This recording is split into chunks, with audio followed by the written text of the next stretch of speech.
Hello, bienvenue. Donc je m'appelle Yorgo Tloupas, je suis designer spécialisé dans les logotypes. Ce qui est vraiment inhabituel dans cette maison, c'est à la fois l'empreinte au sol et le nombre d'étages, qui a fait qu'il a fallu trouver des solutions et une circulation qui est très inhabituelle entre les 5 niveaux au final, hein, quand on a terrassé la cave. Rez-de-chaussée de la Saganaki House qui s'appelle pourquoi Saganaki?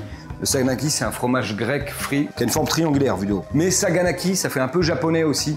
C'est assez rigolo. Et vu que cette maison ressemble un peu à certaines baraques qu'on peut voir à Tokyo, hyper alambiquées, sur des toutes petites surfaces au sol, tout est designé sur mesure. Après, j'ai rajouté évidemment des touches personnelles, hein, typiquement cette table, ces chaises, cette coupe de fruits. Et ces bouteilles sont des œuvres de mon père Philolaos, qui était sculpteur et designer de mobilier aussi. Des petits brocs à café. Moi, j'ai donc un café grec qui s'appelle Yorgaki, qui est rue des Martyrs. Il y a mes skis. Je suis cofondateur d'une marque de ski qui s'appelle Black Rose. On s'amuse un peu avec ma copine, on a mis cet œuf en bougie sur une poêle. Une bougie que je suis en train de faire pour mon café Yorgaki. Des voitures, des vieux logos Yves Saint Laurent, des stickers, etc. Je dis toujours que je suis pas trop bibelot, mais au fur et à mesure, quand même, les choses commencent à arriver et se poser sur les endroits où ils peuvent se poser, aux grandes dames de ma compagne.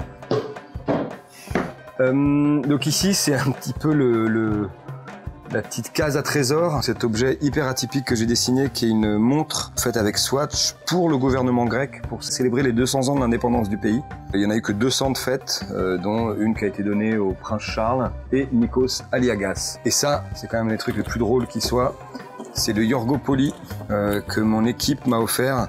Et le point de départ, c'est la Saganaki House.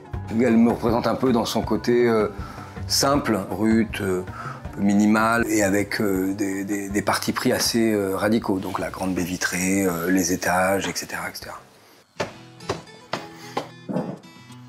Donc ici, le deuxième étage qui était avant le toit de la maison. Donc là, on marchait sur le toit littéralement.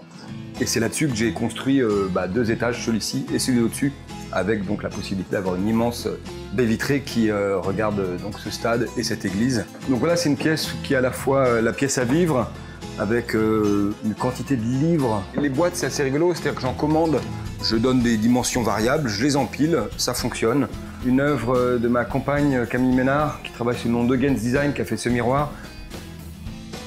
Déjà, la forme triangulaire fait qu'il n'y a pas beaucoup de murs. Enfin, quasiment tout le mobilier ici, c'est soit quelque chose que j'ai commandé en faisant des dessins, soit quelque chose que j'ai 100% designé et fait construire par quelqu'un. Ce qui est intéressant dans cette maison, c'est que des matériaux bruts que tu ne trouves pas forcément dans des apparts haussmanniens classiques, hein.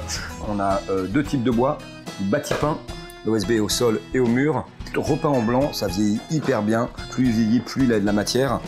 Et on a gardé le pignon de l'immeuble voisin. Et ce qui est intéressant, c'est qu'au-dessus, on l'a laissé en briques. Là, il a exactement la même couleur que sur la terrasse. Enfin, la même couleur, il est brut.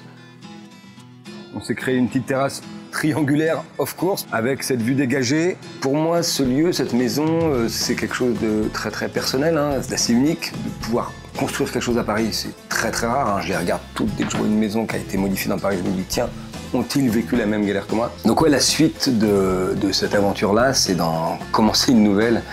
Avec Camille, on cherche un lieu à refaire. On a une petite aventure où on se balade à vélo et on met des petites enveloppes dans les maisons qui nous plaisent, souvent en mauvais état. Et les gens nous rappellent parfois, c'est assez intéressant.